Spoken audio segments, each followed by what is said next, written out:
और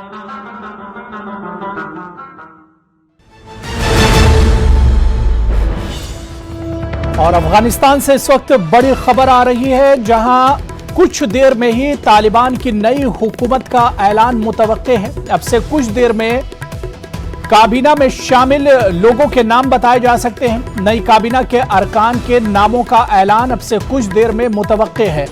अनकरीब हुकूमत के ताल्लुक से प्रेस कॉन्फ्रेंस की जाएगी। तालिबान तर्जुमान ज़बीहुल्लाह मुजाहिद ये प्रेस कॉन्फ्रेंस करेंगे और इस प्रेस कॉन्फ्रेंस में तालिबान की नई हुकूमत से मुतालिक जानकारी फराहम की जाएगी। इस वक्त बड़ी खबर अफगानिस्तान से आ रही है। नई काबीना के ताल्लुक से बड़ा ऐलान किया जा सकता है। तालिबान तर्जुमान ज़बीहुल्लाह मुजाहिद प्रेस कॉन्फ्रेंस से खिताब करेंगे और इस प्रेस कॉन्फ्रेंस में तालिबान की नई हुकूमत को लेकर कई बड़े ऐलानात किए जा सकते हैं। और जराए के हवाले से यह भी खबर आ रही है कि इस प्रेस कॉन्फ्रेंस में, और इस वक्त तालिबान की प्रेस कॉन्फ्रेंस आ रही है, ज़बीहुल्लाह मुजाहिद प्रेस कॉन्फ्रेंस से खिताब कर रहे हैं। सरपरस्ती वज़ारत दाखिला मोहतरम मौलवी आमिर खान मुत्तकी सरपरस्ती वज़ारत खारिजा, मोहतरम मुला हिदायतुल्लाह बदरी सरपरस्ती वज़ारत मालिया, मोहतरम शेख मौलवी नूरुल्लाह मुनीर सरपरस्ती वज़ारत मारिफ, मोहतरम मुला खैरुल्लाह खैरख्वा सरपरस्ती वज़ारत इत्तलात व फरहंग, मोहतरम कारी दीन मोहम्मद हनीफ सरपरस्ती वज़ारत इक़्तिसाद, मोहतरम शेख मौलवी नूर मोहम्मद साकिब सरपरस्ती वज़ारत हज व अवक़ाफ़, मोहतरम मौलवी अब्दुल हकीम शरई सरपरस्ती वज़ारत आदलिया, मोहतरम मुला नूरुल्लाह नूरी सरपरस्ती वज़ारत सरहदात व क़बाइल, मोहतरम मुला मोहम्मद यूनुस अख़ुनज़ादा सरपरस्ती वज़ारत इंकिशाफ़ देहात, मोहतरम शेख मोहम्मद खालिद सरपरस्ती वज़ारत दावत व इरशाद आमर बिलमारूफ़ व नही अनिल मुनकर, मोहतरम मुला अब्दुल मनान उमरी सरपरस्ती वज़ारत फ़वाइद आमा, मोहतरम हाजी मुला मोहम्मद ईसा अख़ुंद सरपरस्ती वज़ारत मादिन व पेट्रोलियम, मोहतरम मुला अब्दुल लतीफ़ मंसूर सरपरस्ती वज़ारत आब व बर्क़, मोहतरम मुला हमीदुल्लाह अख़ुनज़ादा सरपरस्ती वज़ारत हवानवर्दी व ट्रांसपोर्ट, मोहतरम मौलवी अब्दुल बाक़ी हक़ानी सरपरस्ती वज़ारत तहसीलात आली, मोहतरम मौलवी नजीबुल्लाह हक़ानी सरपरस्ती वज़ारत मुख़ाबिरात, मोहतरम हाजी खलीलुर रहमान हक़ानी सरपरस्ती वज़ारत महाजिरीन, मोहतरम मुला अब्दुल हक वसीक़ सरपरस्ती रियासत उमूमी इस्तिख़बारात, मोहतरम हाजी मोहम्मद इदरीस सरपरस्ती द अफ़गानिस्तान बैंक, मोहतरम मौलवी अहमद जान अहमदी सरपरस्ती इदारा उमूर, मोहतरम मुला मोहम्मद फाजिल अख़ुन मुआइनी वज़ारत दिफ़ा, मोहतरम कारी फसीहुद्दीन लुई दस्तीज़ किश्वर, मोहतरम शेर मोहम्मद अब्बास तानिकज़ई मुआइनी वज़ारत खारिजा, मोहतरम मौलवी नूर जलाल मुआइनी वज़ारत उमूर दाखिला, मोहतरम ज़बीहुल्लाह मुजाहिद मुआइनी वज़ारत इत्तलात व फरहंग, मोहतरम मुला ताजमीर जवाद मुआविन नुख़स्त रियासत उमूमी इस्तिख़बारात, मोहतरम मुला रहमतुल्लाह नजीब मुआविन इदारी रियासत उमूमी इस्तिख़बारात व मोहतरम मुला अब्दुल हक मुआइनी वज़ारत दाखिला दर बख्श मुबारज़ा बा मवाद मुख़दर, इमारत इस्लामी अफ़गानिस्तान। सरंग से मगवता से शाहिदान हेवाद बहरानी हालत सर मखो खलक मुंतज़िर दिए तसे बायद यवा इदारा रामंज तसी और खल्क लुमड़नो गुख्तनो और अर्थयाओ त जवाब हुआई पहमदे असास दे इस्लामी इमारत मशरताब वो पतियल से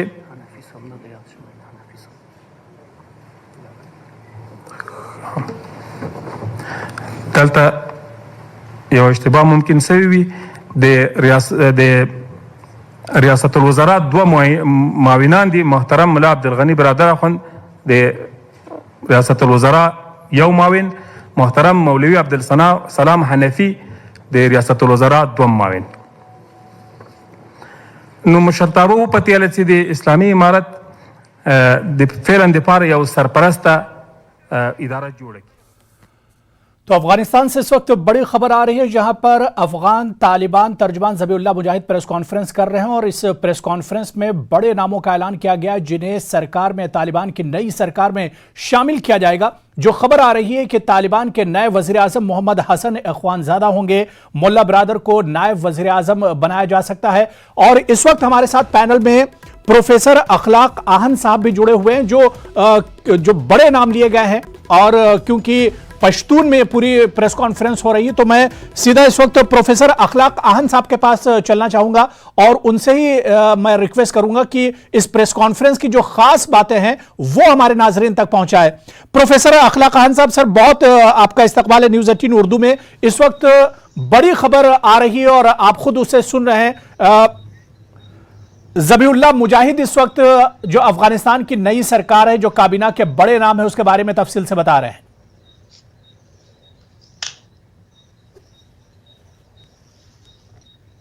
मैं उसको फॉलो नहीं कर रहा हूं जी। ठीक है, मैं ठीक है प्रोफेसर अखलाक खान साहब, बहुत शुक्रिया। मैं जो मेरे साथ मेहमान जुड़े हुए हैं उनको भी एक बार तारुफ उनका करा देता हूं और उसके बाद प्रेस कॉन्फ्रेंस की जो बड़ी बातें हैं वो भी लगातार हम आप तक पहुंचाते रहेंगे। शकील हसन शमसी साहब मारूफ सहाफ़ी हैं, सीनियर सहाफ़ी हैं, वो इस वक्त मेरे साथ डिबेट में जुड़े हुए हैं। कैप्टन अनिल गौड़ जी डिफेंस एक्सपर्ट हैं, दिफाई उमूर के माहिर हैं, वो हमारे साथ डिबेट में जुड़े हुए हैं। हमारे साथ एक बहुत खास मेहमान मानव सचदेवा जी, फॉर्मर सीनियर यूएन ऑफिशियल हैं, अफगानिस्तान में काफी काम किया है मानव सचदेवा जी ने, वो भी हमारे साथ इस वक्त डिबेट में जुड़े हुए हैं और प्रोफेसर अखलाक खान साहब भी जुड़े हुए हैं। सभी मेहमानों का बहुत इस्तकबाल है। एक बार हम फिर कोशिश करेंगे कि तालिबान की इस वक्त जो प्रेस कॉन्फ्रेंस चल रही है, ज़बीउल्लाह मुजाहिद इस प्रेस कॉन्फ्रेंस को खिताब कर रहे हैं, सीधे उसी प्रेस कॉन्फ्रेंस में दोबारा से चलते हैं।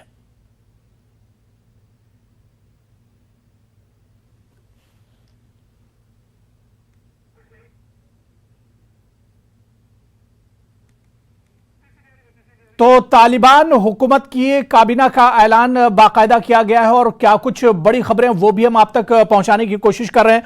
मोहम्मद हसन अख़वानज़ादा को वज़ीर आज़म का नाम आया है और इसके अलावा मुल्ला बरादर को नायब वज़ीर आज़म बनाया गया है, बाकायदा ऐलान किया गया है। और इसके अलावा कई बड़े नाम हैं, वज़ीर दाखिला, वज़ीर खारजा और इसके अलावा वज़ीर मालियात के लिए भी बड़े नामों का ऐलान किया गया है। मैं सबसे पहले मानव सचदेवा जी आपसे ही शुरुआत करना चाहूंगा कि पिछले 15-20 दिन से यही इंतजार किया जा रहा था कि तालिबान का कंट्रोल अफगानिस्तान पर मुकम्मल कंट्रोल हो गया, लेकिन सरकार आखिर क्यों नहीं बन रही है? और आज जो नई कैबिनेट है उसका भी ऐलान कर दिया है तालिबान ने। जी, अस्सलाम वालेकुम, कैसे हैं आप? शुक्रिया प्रोग्राम में शामिल करने का। ऐसा है कि अब कई दिनों से दो ग्रुप्स तालिबान के दाखिल बन गए थे। एक तो हकानी जो गिलज़ाई की तरफ से हैं और एक जो दुरानी जो कंदहारी हैं, और उनके मियान बहुत आपस में कर्किश चल रही थी। इसी सबब से जो ISI के चीफ हैं वो वहाँ मौजूद थे। आज कई रोज़ सेरीना होटल से वो एक तरफ से तो पंजशीर की जो कैंपेन चल रही थी उसे चला रहे थे और दूसरी तरफ वो आपस में इनके सुलह और अमन की कोशिश कर रहे थे।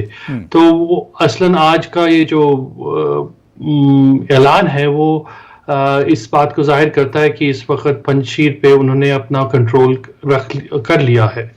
दूसरी बात तो अब ये कहेंगे कि जो ये अभी ऐलान कर तो दिए हैं, पर उन्होंने बहुत ही अहम बात की है कि अभी ये एक इंटरिम गवर्नमेंट है, यानी कि इन्होंने एक बहुत ही छोटा सा एक कावियात छोड़ दिया है कि हम इसे रिफॉर्म के लिए इसे इंटरिम नाम देना चाहते हैं। यानी कि अभी ये मजबूत तौर पे इन्होंने अपनी जो वजीर तय किए हैं वो ये नहीं कि अगले हफ्ते या अगले महीने बदले ना, क्योंकि इससे ये जाहिर होता है कि आपस में बहुत कर्कश चल रही है अभी भी। गुफ्तगू उनकी सुलह नहीं हुई है। लड़ाई के लिए, जंग के लिए तो सुलह हो गई थी, पर असलन आगे गवर्नेंस में सही कर पाएंगे नहीं, वो देखने की बात है। बिल्कुल। मैं मानो सचदेवा जी, कुछ जो बड़े नाम निकल कर आ रहे हैं जिनका ऐलान किया गया है, मोहम्मद हसन इख्वानजादा, इन्हें पीएम बनाया गया है, एज अ पीएम इनके नाम का ऐलान किया गया है।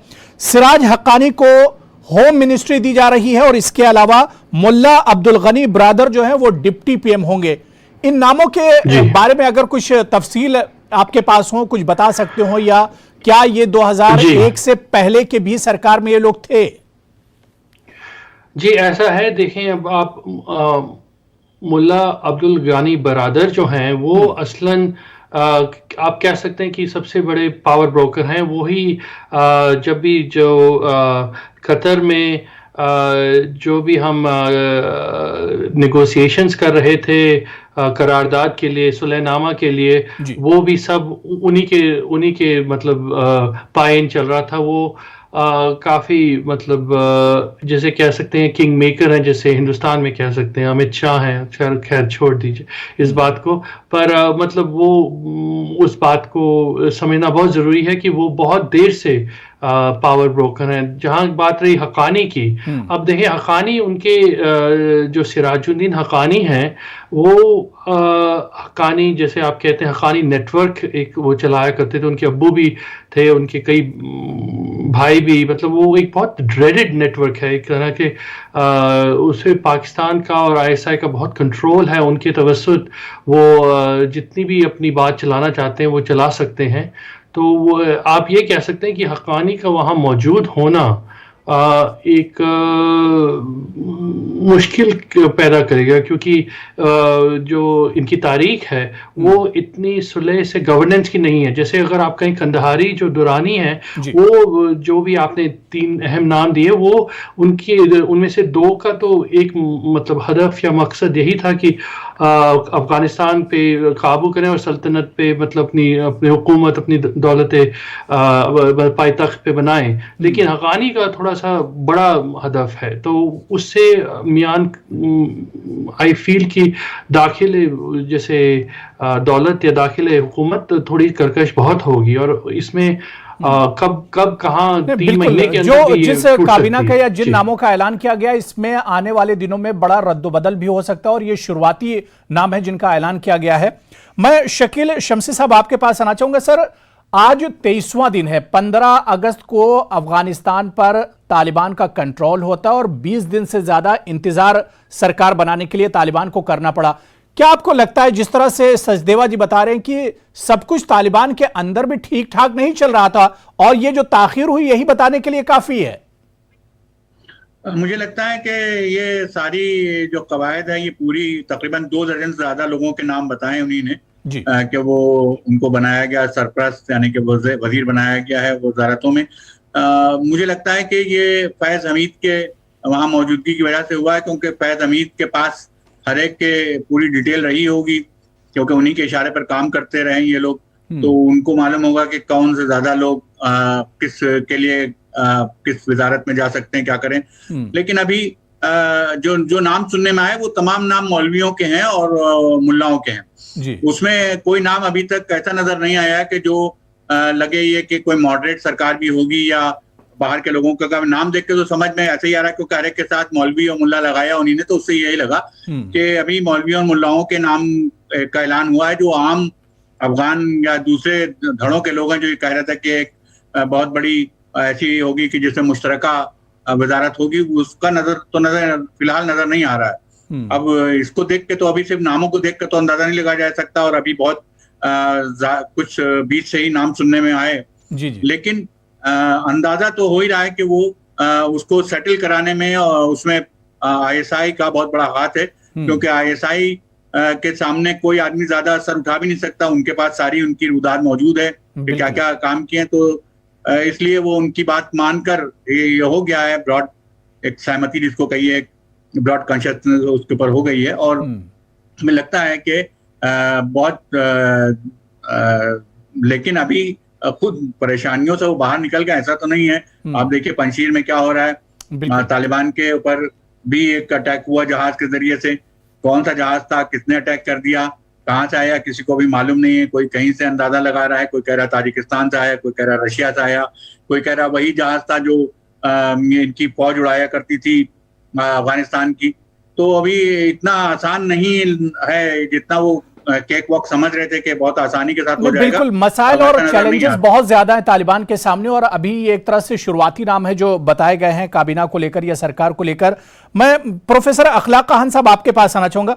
अखलाक खान साहब, जो नाम बताए गए हैं शुरुआती तौर पर, क्या आपको लगता है कि 2001 से पहले तालिबान की जो सरकार थी और अब तालिबान 2 की जो सरकार है, बहुत ज्यादा फर्क नजर नहीं आ रहा है नामों की अगर हम बात करें?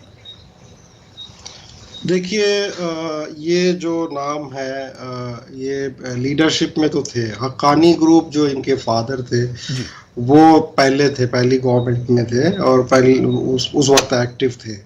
लेकिन ये जो है, ये बुनियादी तौर पे इनका और मुल्ला याकूब का जो काम था वो मैदान जंग का काम था। ये जो गुरीला वार चल रहा था वो ये लोग संभाल रहे थे।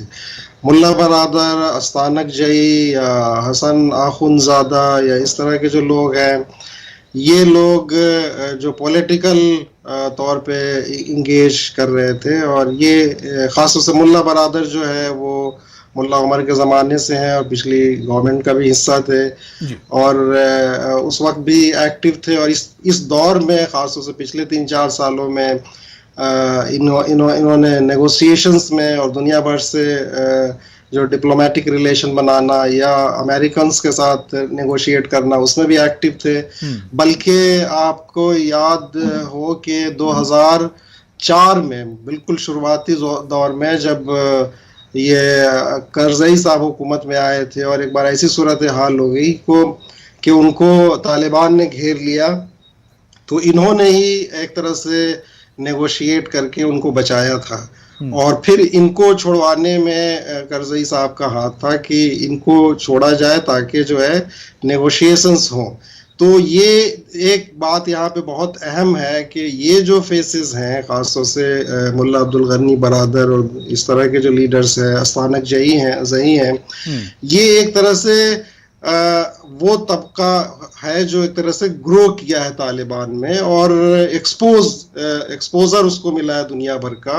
और जो आप ये देखेंगे कि जो लोगों को माफ करना और अपने राइवल्स को जो इन्होंने माफ कर दिया और जो एक पीसफुल जो सूरत हाल दिखी है, उसमें इस लीडरशिप का बड़ा हाथ है। इसलिए बिल्कुल जो भी पावर्स इन्वॉल्व हैं फिलहाल अफगानिस्तान को लेके, उनको इसमें इनके साथ इंगेज करना चाहिए और इनको एस्टेब्लिश करने में मदद करना चाहिए। वरना अगर ये फेल हुए तो बिल्कुल ये भी देखना हम सब बहुत अहम होगा कि जिन नामों का ऐलान किया गया है ये आपस में तालमेल बिठा पाते हैं, नहीं बिठा पाते हैं, अफगान अवाम का भरोसा है, लोग जीत पाते हैं, नहीं जीत पाते हैं। मैं कैप्टन अनिल गौड़ जी आपके पास आना चाहूंगा। सर, बहुत देर से आप वेट कर रहे हैं। अनिल गौड़ जी, एक तरफ 20 दिन 22 दिन गुजर गए और तालिबान अपनी सरकार नहीं बना पाए। आज हालांकि नामों का ऐलान हो गया है, लेकिन इससे ठीक पहले आईएसआई के चीफ का अफगानिस्तान काबुल का दौरा होता है। तो इस दौरे को और उसके बाद फौरन तालिबान कैबिनेट का ऐलान होना क्या जोड़कर देखा जा सकता है? अबू जी, बिल्कुल सही बात है। ये बेसिकली पाकिस्तान की देखिए इन्वॉल्वमेंट जो है अफगानिस्तान के अंदर, हम अभी तक मेरे को समझ नहीं आता कि हम बार बार ये क्यों कहते हैं कि जी पाकिस्तान क्या इन्वॉल्व है उसके अंदर। ये तो पूरा सारी दुनिया को पता है। देखिए, पाकिस्तान आईएसआई जो है वो तालिबान की और ये बाकी वहां पे ये उनकी माँ है। ज्यादा इन्होंने ये जब 78 से जब 78 से ये जब इकट्ठे थे, ये जब सीआईए ने इनको पैसा दिया, जब रशियन से इन्वेजन किया, उसके बाद ये सीआईए ने पैसा देके इनको खड़ा किया, तो ये पूरे के पूरे पाकिस्तान से कंट्रोल्ड हैं।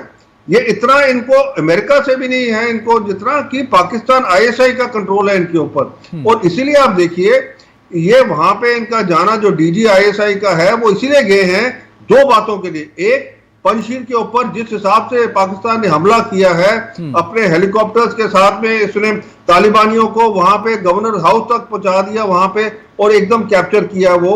दूसरा जो इन्होंने अपना ये जो एसएसजी के बटालियंस भेजी और अपने साथ ड्रोन भेजे वहां पे इनके ऊपर पंचशील के ऊपर कब्जा करने के लिए, इसके बिना वहां पे जो तालिबानी हैं वो उसको कब्जा नहीं कर सकते थे। इसीलिए पाकिस्तान की इन्वॉल्वमेंट पूरी 101% है। और हमें अब ये देखना है अपने लिए कि अब हम किस पदार पे खड़े हैं, क्योंकि ना तो हम तालिबान की बातें मान सकते हैं, क्योंकि जिस हिसाब से, क्योंकि ये जो प्रेशर आएगा ये पाकिस्तान से भी आएगा इनको और चीन से भी आएगा, क्योंकि दोनों चीन से इनको पैसा मिलने वाला है और चीन चाहेगा उनकी बातें मनवाए, और पाकिस्तान जो है उसका तो मुद्दा ही है, क्योंकि आज इसने अपने जो इनके चीफ है जो बाजवा ने उसने भी कह दिया कि जी कश्मीर है वो हमारा मुद्दा है, वो तो और कुछ मुद्दा ही नहीं है हमारे हिंदुस्तान के साथ। तो अब ये बात है कि ये जो सारी गेम है वो उधर अपने इनके फैक्शन को सॉर्ट आउट करने के लिए इसीलिए ये आईएसआई चीफ गए हैं, क्योंकि उसकी बात बिल्कुल, यानी अफगानिस्तान के हालात से पाकिस्तान पूरा फायदा उठाने की कोशिश करेगा। मैं मानव सचदेवा जी आपके पास आना चाहूंगा। मानव सचदेवा जी, कैबिनेट का ऐलान हो गया है, लेकिन अब सवाल यह उठ रहा है कि अब आगे तालिबान की जो पेशकदमी होगी वो किस तरह से होगी और आगे चैलेंजेस क्या कुछ होंगे तालिबान के सामने सरकार बनाने के बाद? जी ऐसा है, देखें अब आगे जैसे आप चलेंगे तो पहली जो बात मेरे ख्याल कर्नल साहब ने भी की थी और प्रोफेसर साहब ने, कि अभी तक उनके पास जैसे अवाम का उन पे कोई जैसे एतमाद नहीं बन पाया उन पे। असलन एतमाद क्यों बनेगा, उनकी मजबूरियत है, वो अफगान जो है वो तालिबान को असलन पसंद नहीं करते, लेकिन उन पे इतने हमले होते जो अतराफ में, जैसे आप कहें रूरल एरियाज में, तो अब आखिर में उन्होंने कहा भाई अब जंग और सुलह की ख्वाहिश थी तो उन्हें आखिरी मानना पड़ा इनको आने के लिए, लेकिन अभी तक एतमाद की बात जो है ना वो नहीं बन पाएगी और मेरे ख्याल में नहीं बन पाएगी, क्योंकि ये सबसे बड़ा मुश्किल इनकी मुश्किल यही है कि एक जो साहब ने कहा था कि देखा आईएसआई आई है, उन्होंने एक इतना पब्लिकली इतना लीडरशिप दिखाई है पंशीर की भी, और जो मियाँ ने जो प्रॉब्लम चल रही थी उन्हें सॉल्व करने में, तो लोगों में ये अफगानिस्तान में हम 2004 से रह रहे हैं, बहुत साल वहां पर गुजारे हैं, तो ये मैं कह सकता हूं कि जितनी प्रॉब्लम्स हिंदुस्तान और पाकिस्तान की हैं उससे कहीं 10% ज्यादा 100% ज्यादा उनकी अफगान और पाकिस्तान की है, क्योंकि अफगान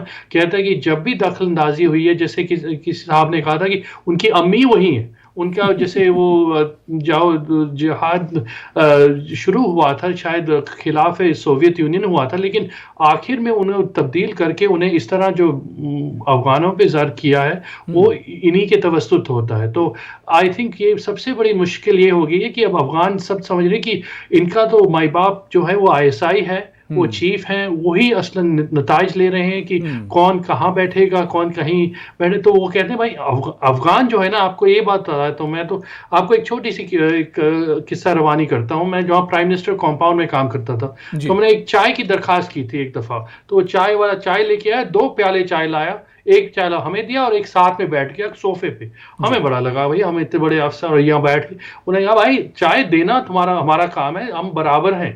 और वही हमें फिर रईस जमहूर से जो प्रेसिडेंट है वहां से समझ आई कि वो इस तरह फर्क नहीं करते, वो बहुत ही आज़ादी पसंद लोग हैं। उन्हें अब ये महसूस हो रहा है कि अगर पाकिस्तान यहाँ पे नताइज ले रहा है, फैसले कर रहा है, वो नहीं कबूल करेंगे। दूसरी बात वो ये कहेंगे कि भाई तुमने 20 साल जो तुम अमरीकी की कह लो कॉलोनी थे, पर हम तुम्हारी कॉलोनी भी नहीं बनना चाहते, हम ना पाकिस्तान की ना तालिबान की। अगर तुमने हमसे हमारे दिल से हुकूमत करनी है तो पहले हमारा ट्रस्ट जीतिए। नहीं, बिल्कुल जाहिर सी बात है कि तालिबान ने उबूरी हुकूमत का ऐलान कर दिया है, उबूरी तौर पर जो बड़े नाम है उनका काबीना में शामिल किया गया और काबीना का ऐलान किया है, लेकिन आगे क्या कुछ चैलेंजेस होंगे और आगे तालिबान को क्या तालिबान अफगानिस्तान को अब आसानी कंट्रोल कर पाएंगे? और क्या सबसे अहम सवाल यह भी है, क्या अवाम का भरोसा और एतमाद तालिबान के जो नए नाम निकल कर आए हैं, जो लीडरशिप है, यह हासिल कर पाएगी? यह भी बहुत अहम होगा देखना। मानो सचदेवा जी, बहुत शुक्रिया मेरे साथ डिबेट में जुड़ने के लिए। प्रोफेसर अखलाक आहन साहब, कैप्टन अनिल गौड़ जी और शकील हसन शमसी साहब, सभी का बहुत बहुत शुक्रिया डिबेट में जुड़ने के लिए, अपना वक्त देने के लिए। आदाब।